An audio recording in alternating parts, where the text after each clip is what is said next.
আজকে বানাবো ফুচকা। তো এইদিকে আটাটা মেখে রেখে দিয়েছি আর এদিকে বেলে নিয়েছি কটা। তেলটা গরম হয়ে গেছে, এবার দিয়ে দেবো।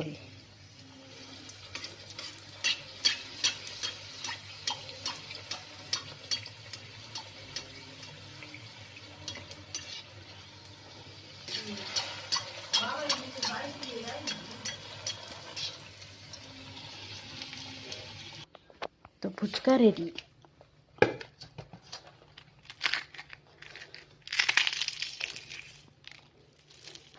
এদিকে তেঁতুলের ঝালটা বানিয়ে নিয়েছি। এবার ধনা পাউডার, জিরা গুঁড়া, একটু চাট মশলা দেবো, দিয়ে দেবো বিট লবণ, একটু কাঁচা লঙ্কা দিয়ে দিয়েছি, দিয়ে দেবো ধনা পাতা। এদিকে ছোলা আলু সিদ্ধ করে নিয়েছি আর লঙ্কা একটা সিদ্ধ করে মাখবো। এবার দিয়ে দেবো জিরা ধনা গুঁড়া, একটু লবণ দিয়ে দেবো, একটু টক করে জলটা দিয়ে দেবো, মাখবো। ফুচকা ভেঙে দিয়ে দেবো, একটু ভরে খেয়ে দেখি কেমন হয়। বা ভালোই মুচমুচে।